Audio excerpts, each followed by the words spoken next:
Hello again! And yes, welcome back to my channel. And first of all, thank you so much for watching the first video ng ating pag-ibig serye. At ngayon, nandito na tayo sa part 2. So ngayon, ituturo ko sa inyo kung paano nga ba natin malalaman kung magkano ang required income based doon sa ating bid offer. So, for example, meron tayong minimum selling price. Kung tinaasan nyo pa doon, syempre different ang inyong required income. So, ngayon, ituturo ko sa inyo kung paano nga ba malalaman yun. Pangalawa, ituturo ko rin sa inyo kung saan nga ba makikita or saan natin isasubmit yung ating ang envelope or yung bid to offer. At ang pangatlo, ituturo ko din sa inyo kung paano malalaman kung tayo nga ba ay nanalo. So, lahat yan pagsasama-samahin natin sa video na to. So, stay tuned!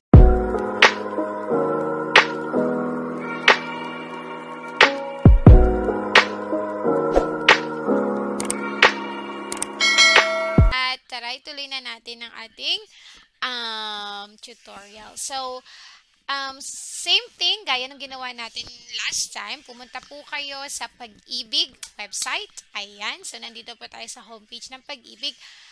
At doon muna tayo sa una. So, paano nyo malalaman kung saan kayo maghuhulog ng inyong envelope or bid to offer? So, pumunta po kayo sa Pag-ibig. Pumunta po ulit kayo sa properties for sale. Ayan, saglit lamang po. Kasi chinecheck yan. Chinecheck muna ang ating site connection. At okay. Ayan, so nandito na tayo. Okay, so una nyo, pumunta ulit kayo doon sa list of properties for sale. Again, punta po kayo sa list of properties for sale. After nyan, okay, pumunta po kayo doon sa 45 discount. Okay, so properties up to 45 discount negotiated sale. Kasi remember, ito po yung walang down payment at saka may discount. So, yan. Pagpunta nyo po dyan, halimbawa po, piliin nyo po kung nasan po kayo, kung taga-san kayo. So, sa akin, dahil ako po ay from Cavite, ang akin po ay under ng NCR branch. So, ito po yung tranche. Ayan po yung batch number.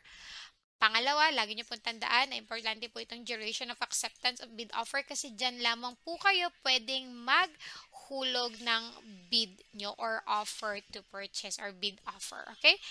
Ayan. So, ito po, may makikita po kay location of registration / drop box. So, dyan nyo po makikita kung saan nga ba kayo pwedeng maghulog. Okay? So, dito tayo sa September 1 kasi ito po yung pwede pa nating hulugan ngayon kasi it's August 25 ngayon. So, dito po, tingnan nyo po yung location again. Tapos, for NCR, ayan yung Cavite po ay under NCR. So, dito po kayo, sa NCR pala dito to sa Shaw Boulevard, sa Mandaluyong City.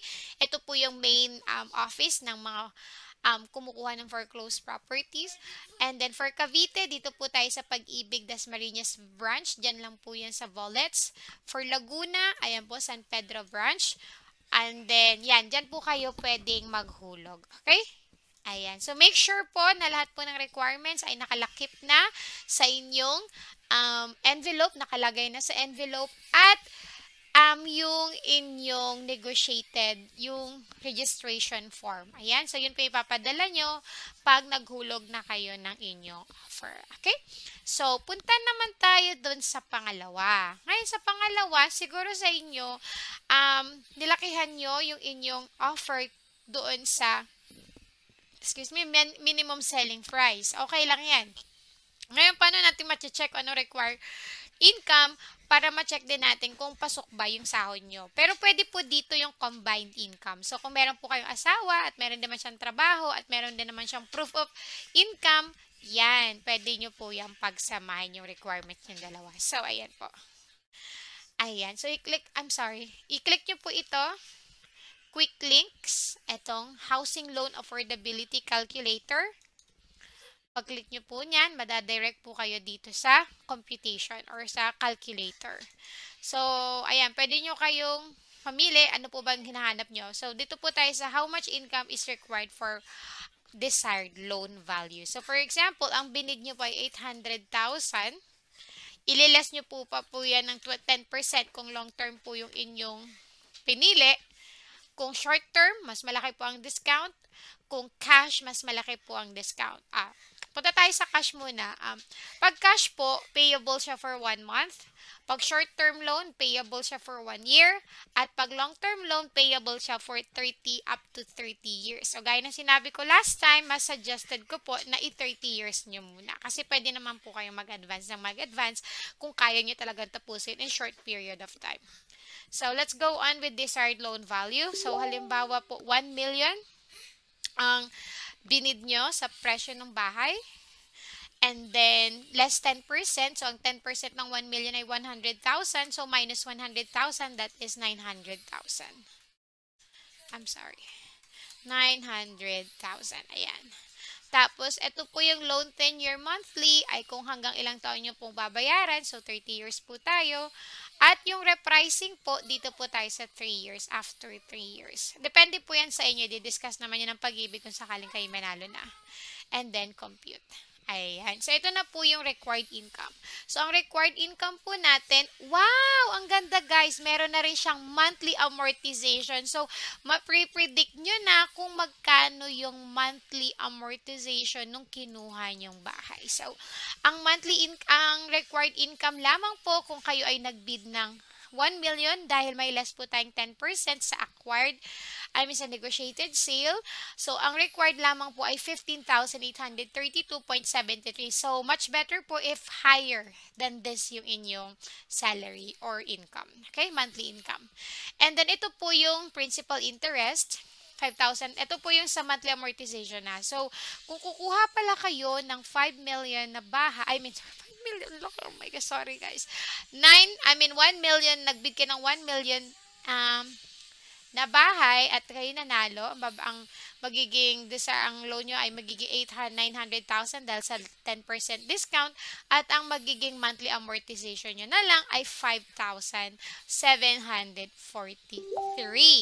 Ayan. So, guys, dito po sa negotiated sale, wala na po siyang down payment. Nakadiretso na po siya sa monthly amortization. So, malaking bagay po talaga siya. Lalo na kung wala po tayong budget sa pangbayad ng down payment. Kasi malaki po talaga ang down payment, lalo na kung bumili kayo ng bagong bahay. Usually, 20% ng total contract price, which is napakalaki din, napakamahal and payable for short period of time. So, yeah, kung kayo po ay medyo gipit, so pwede na ho. Kung pangarap nyo talaga magkabahay, dito na lang po tayo sa foreclosed properties ng Pag-ibig under negotiated sale. Ayan. So, yan, pwede nyo po i-print yan. Ayan. So, yan na po yung kung paano nyo malalaman yung monthly amortization din at saka yung required income. Ayan. Pangatlo, ito yung pangatlong objective natin. Ang pangatlo ay paano nyo malalaman kung kayo ay nanalo. So, meron po tayong dalawang paraan. Ang una po ay iti-text po kayo ng Pag-ibig. Ayan, iti-text po kayo ng Pag-ibig kung kayo ay nanalo or hindi. Kaka-receive po kayo ng text. Pangalawa, pwede rin pong via email. At ang pangatlo, ito po, pwede nyo pong makita yun sa mismong website. So, punta po kayo ulit ng Pag-ibig. Check nyo yung list of sealed public auctions, highest bidder, and highest offeror. Ayan. So, i-click nyo po yan. Nagpe-verify lamang po ng ating connection. And, ayan. Bakit tayo binalik dito? Isa pa. Ito pala. Sorry. Scroll down nyo pala, guys. Sorry.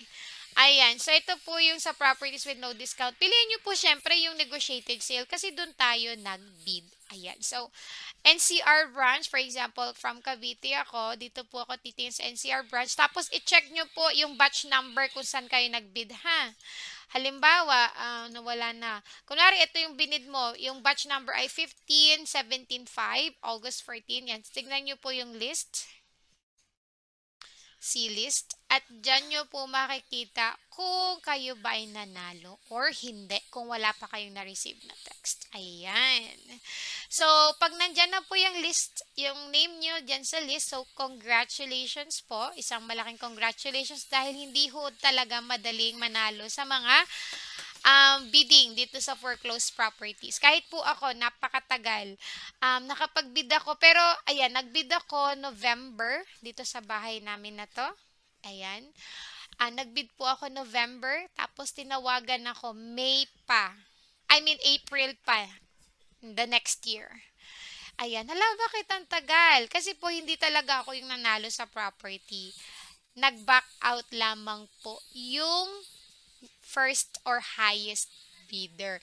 So, kung kayo hindi nanalo ngayon, wag ho kayong mag-alala dahil po yung information nyo or yung offer nyo ay nakasave lang sa kanilang program. At tatawagan po kayo ulit in case na nag-back out yung highest bidder. Okay?